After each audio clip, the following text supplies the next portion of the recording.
Anaandika Mheshimiwa Tundu Lissu. Edwin Mtei, mjenzi wa nchi, kiongozi wa mfano. Mheshimiwa Freeman Aikaeli Mbowe na wanafamilia wa marehemu Edwin Mtei, viongozi, wanachama na wafuasi wa Chama cha Demokrasia na Maendeleo Chadema, ndugu wananchi, waombolezaji, mabibi na mabwana. Nimepokea taarifa za kifo cha mwenyekiti mwanzilishi na mwasisi wa chama chetu marehemu Edwin Isaac Mbiliwen Mtei kwa masikitiko makubwa. Katika hili nafikiri sitakosea nikisema kwamba siko peke yangu. Hata hivyo, naombeni mniruhusu niwape pole nyingi watoto, wajukuu, ndugu wa familia na marehemu wa mzee Mtei.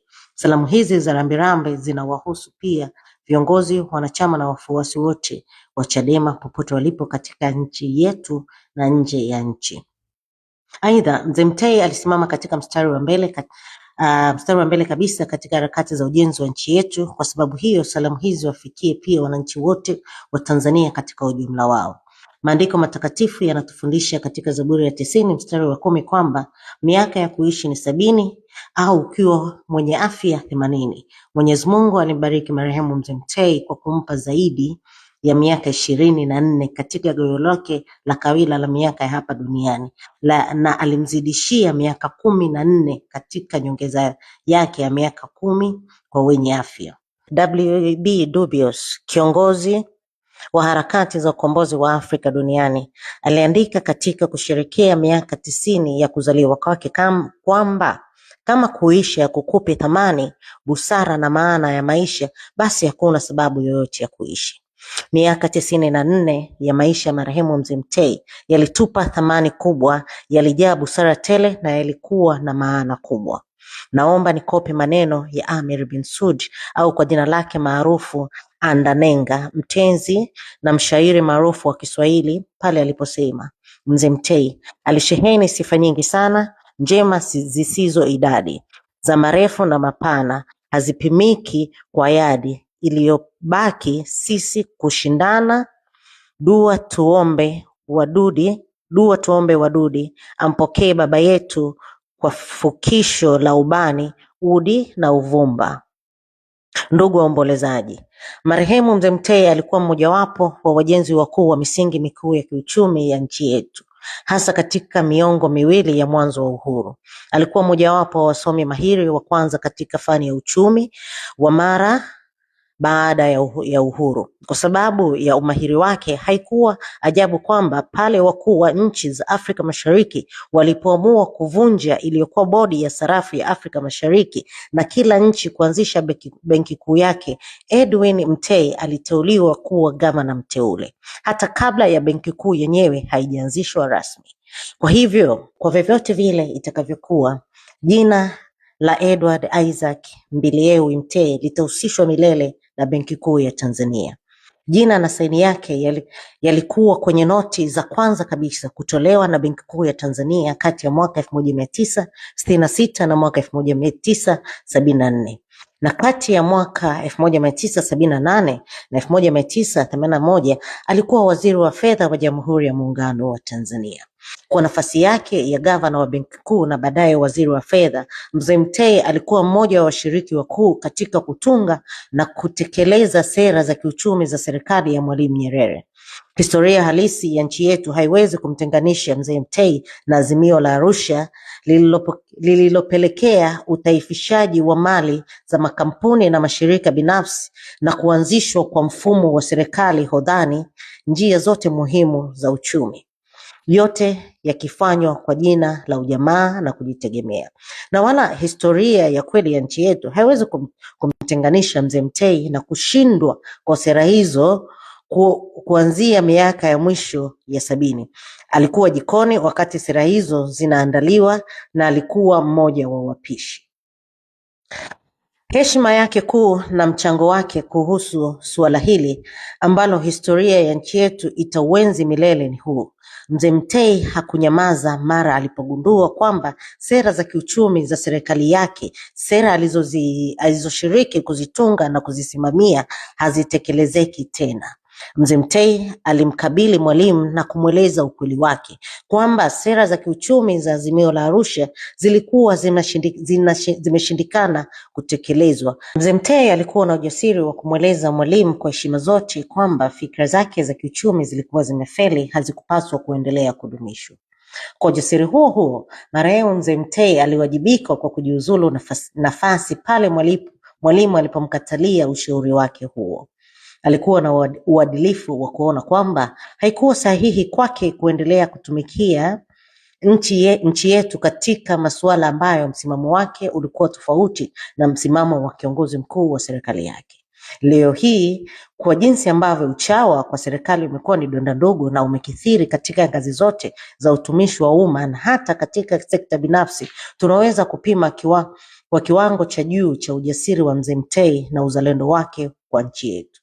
Itoshe tu kusema kama nyongeza kwamba yale yote ambayo Mzee Mtei aliyapendekeza kwa Mwalimu na yakakataliwa, yalikubaliwa na kuanza kutekelezwa miaka miwili tu baada ya Mzee Mtei kulazimika kujiuzulu nafasi yake ya waziri wa fedha. Kwa maneno mengine, ukweli wa msimamo wake ulithibitishwa kwa vitendo, licha ya yeye mwenyewe kulazimika kuwa nje ya serikali.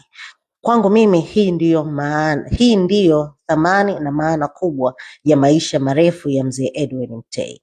Ndugu waombolezaji, Mzee Edwin Mtei alikuwa mjenzi wa demokrasia ya vyama vingi katika nchi yetu. Na kwenye hili, kama ilivyokuwa hulka yake, aliongoza kwa mfano na kwa vitendo. Alikuwa mmoja wa waasisi na mwenyekiti mwanzilishi wa Chadema. Leo hii Chadema ndiyo chama kikuu cha siasa katika nchi yetu, sio CCM, kwa sababu CCM ni chama dola, sio chama cha siasa kinachoishi kwa ridhaa na mapenzi ya wananchi na wanachama wake.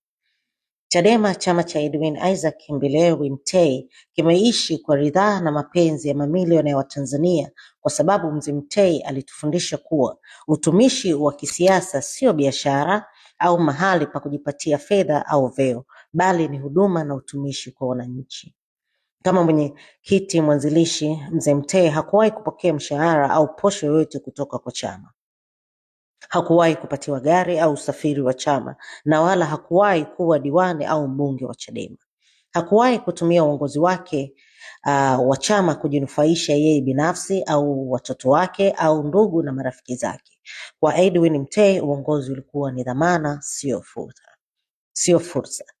Alitumia muda wake na mali zake na nguvu zake kukijenga chama na kuwatumikia wanachama na wananchi wake. Na hii ndiyo thamani nyingine kubwa na maana muhimu ya maisha marefu ya Mzee Edwin Mtei. Thamani hii na maana hii ya maisha yake imejidhihirisha wazi katika miaka 10 ambapo chama chetu, viongozi wake, wanachama na wafuasi wake wamepitishwa katika bonde la uvuli wa mauti mara kwa mara. Tumeumizwa sana, lakini tumeimarishwa sana pia, kwa sababu ya mfano wa utumishi wa kujitolea aliyotuwekea Mzee Edwin Mtei, na kwa mfano huu tutashinda. Ndugu waombolezaji, Mzee Edwin Mtei ametuachia urithi mwingine wenye thamani na maana kubwa kwa chama chetu na nchi yetu. Alitumikia chama chetu kama mwenyekiti wake kwa kipindi kimoja tu cha miaka 5. Ilipofika mwaka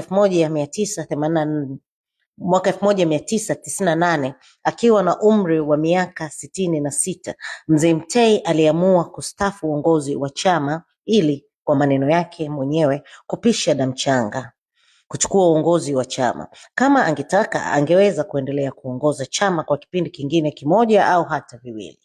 Lakini kwa Edwin Mtei, uongozi wa chama ulikuwa ni dhamana, sio fursa ya kung'ang'ania madaraka. Na kwa sababu ya mfano huo, Chadema imekuwa na itaendelea kuwa chama chenye kubeba matumaini na ndoto za mamilioni ya wananchi wetu ya kujenga nchi yenye kujali haki, uhuru na utu na maendeleo ya kweli ya watu wetu.